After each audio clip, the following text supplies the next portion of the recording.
Hey everybody, happy Wednesday to you. My name is Matt Stedham. I am blessed to minister here at Countryside Christian Church. We're glad that you're taking a few moments to join us today.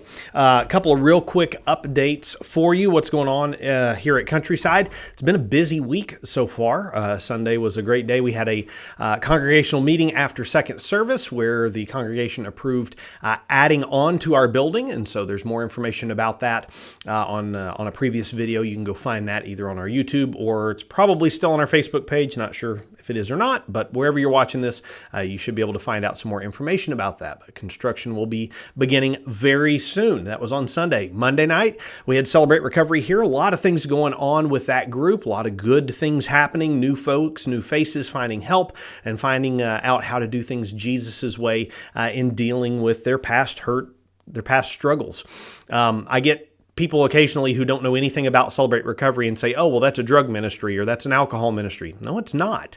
If you've ever lived life and been hurt, if you've ever had trouble making good decisions, if you've ever had any kind of doubt or worry or anxiousness about what God's doing in the world and in your life and how you should respond to it, you ever had relationship issues, you ever had difficulty making good choices with food or good relationship choices, should I be friends with this person or not? Should I date this person or not? Should I stay in my marriage even though it's abusive and horrible? Or should I try to work it out? Should I try to save it? All these are life decisions that Jesus speaks into. And so what Celebrate Recovery does is deals with anybody dealing with any kind of hurt, habit, hang up, any kind of issue that keeps us from being the people that God has fully called us to be. And so that was Monday night. We had a great group here, had a great dinner here. It was fantastic. My goodness, we feed people on Sundays, on Mondays, on Wednesdays. And so we're going to have food tonight. More about that in just a minute. Yesterday, our ladies ministry got together and did some work with making some cards. They had previously made some Christmas trees that they're going to be handing out at local nursing homes. They got together and made some Christmas cards to go along with those. And so great time here on Tuesday. Tonight, Wednesday. Well, today, Wednesday, let's start with that. We've got people working on our playground. New equipment came in yesterday that was delivered. And so they're up there putting it together today to kind of finish out that new playground that we've built and that we're working on. And so again, reusing stuff that we already had, but adding to it. Again, thankful for those financial donations that some individuals made to make that possible. So thank you so much for that. But that's going on right now. Tonight, Wednesday night, we're going to be having dinner at 5:30 like we always do on Wednesdays. It's always a full house, really great food. Tonight is Sherry's Shepherd's Pie. Think shepherd's pie, but with like Mississippi pot roast meat in it. It's going to be really good. If you've never had it before, Sherry and Ted make that, and it's, oh my goodness, it's wonderful. So come join us at 5:30, bring your whole family, feed them, and then stick around at 6:30 for Bible classes for all ages, our kids, our youth, and our adults. We're going to be talking, I think tonight, I haven't 100% decided which way I'm going to go, but I think we're going to be diving into Romans. We'll see. Just put a little bookmark there, maybe changing, but probably diving into Romans tonight. But I've got a question that somebody sent me today, and I wanted to deal with that real quick. Because it's one of those passages you read in your Bible and you're like, man, that's kind of weird. Why that? So Patrick, thank you for sending that to me this morning. Patrick asks a question about Exodus chapter 28, verse 35.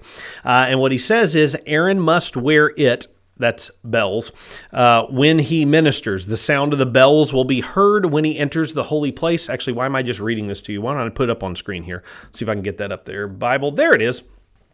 This is Exodus chapter 28, verse 35, and it's talking about gold bells starting in verse 34. Gold bells on the hem of the robe right there. Don't know why I'm cut off right there with that camera view, but anyway, Aaron must wear it when he ministers. The sound of the bells will be heard, so that when he enters the holy place, when he comes out, so that he will not die. The sound of the bells will be heard when he enters the holy place before the Lord and when he comes out, so that he will not die. And so the question there is, well, why in the world would he need to wear bells, and why does he have to die and things like that?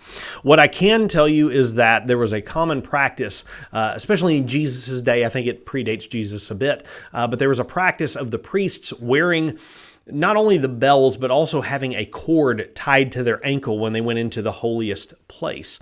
And so I think what's going on there with the bells is that it alerts people that that's happening. Again, I could be a little bit off on that, but my understanding is that bell alerts people that that the priest is in the holy place doing activities there. And so everybody knows to keep reverence and to be silent. It would also alert Aaron. It would remind him, that constant jingling, hey, what you're doing, this is not common work. This is not common things. You need to be paying attention.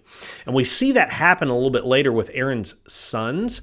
Actually, pull that up there real quick too. This is Leviticus chapter 10. Again, sorry, I don't know why that camera is all goofed up there. But let me see if I can fix that real quick. There we go. My head's not cut off anymore. But when you get to Leviticus chapter 10, you start seeing something happening with Nadab and Abihu. They're Aaron's sons. They wander in, and it says they bring strange, unauthorized fire. Fire from the Lord's presence consumes them. So they're not treating this, they're not doing what the Lord has said. They're not acting in a way according to Him. Man, I'm sorry. I'm having all kinds of tech problems today.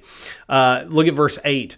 You and your sons are not to drink wine or other fermented drink whenever you go into the tent or meeting, or you will die. So there was a very serious consequence for not serving the Lord well, not representing Him well, and just wandering into His presence, looks like in Leviticus 10, drunk and bringing fire from the wrong place. There's just some issues with that. So it's one of those things that the people needed to be aware of, that when they were serving in the temple or in the tabernacle in this instance, waltzing into God's presence just any way you want to was not acceptable before the Lord. So you needed to pay attention. I think the bells helped that. The cord in Jesus's time, again, it's not recorded in the Bible, it's in history, but the idea was that if somebody went in there and dropped dead, they could pull the body out, was what was going on there. So it's kind of one of those weird passages in your Bible you look at and you're like, man, that's kind of strange. Yeah, there's some of those in there when we remove ourselves several thousand years and culturally as well. Hey, we hope you'll join us tonight, Wednesday night, again, 5:30 p.m. for dinner, having shepherd's pie. That's really good, really special recipe. And then that's at 5:30, at 6:30, Bible classes for all ages, for kids, adults, youth. Doesn't matter your age, there is a place for you here on Wednesday nights. Thursday night, coming up tomorrow night, we have an Al-Anon group that meets here at our building. They start, I believe it's at 7. I could be wrong on that time. Check your bulletin, you'll have that for sure. But that group is a support group for people who have alcoholics in their lives. Again, it's not an alcoholic recovery group. It's people who have alcoholics in their lives, and they're trying to love them well and minister to them well and function on their own right. So we hope you'll be here for that as well. On Friday, I forget what we've got going on. There's something going on here. Saturday morning, we have our men's breakfast. Happens at 8:30 a.m. Would love to have you join us for that. And then again on worship on Sunday. So full week. Building gets used an awful lot. This is not just a Sunday-only church. We are here all the time doing stuff. So we hope you'll join us. In the meantime, may the Lord bless you, keep you, make His face to shine upon you, and be gracious to you. May He turn His presence towards you and give you peace as you seek to walk with Him every day. Take care.